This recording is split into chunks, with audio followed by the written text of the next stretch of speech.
భార్యాభర్తల మధ్య విభేదాలు రావడంతో పిల్లల్ని స్థానిక పోలీస్ స్టేషన్లో విడిచిపెట్టిన ఘటన కరీంనగర్ జిల్లాలో చోటు చేసుకుంది. కరీంనగర్ జిల్లా తిమ్మాపూర్ మండలం ఎల్ఎండి పోలీస్ స్టేషన్లో ఇద్దరు కూతుర్లను వదిలేసి వెళ్లిపోయారు. ఇద్దరి మధ్య సయోధ్య కుదిర్చేందుకు ప్రయత్నించినా వినకుండా వెళ్లిపోయారని సందర్భంగా ఎస్ఐ అన్వర్ అన్నారు.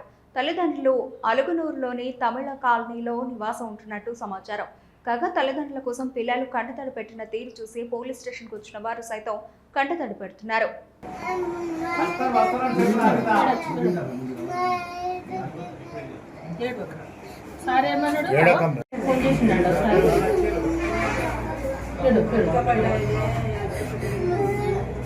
మంచిగా పట్టుకోండి.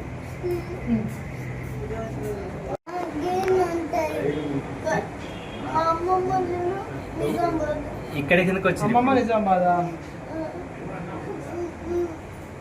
ఎందుకు ఏమైంది? ఇంట్లో గొడవ అయిందా? ఎవరెవరు? ఇక్కడికి ఎవరు తీసుకొచ్చింది?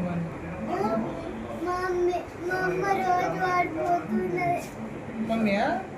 రోజు పడిపోతుందా? ఎందుకు?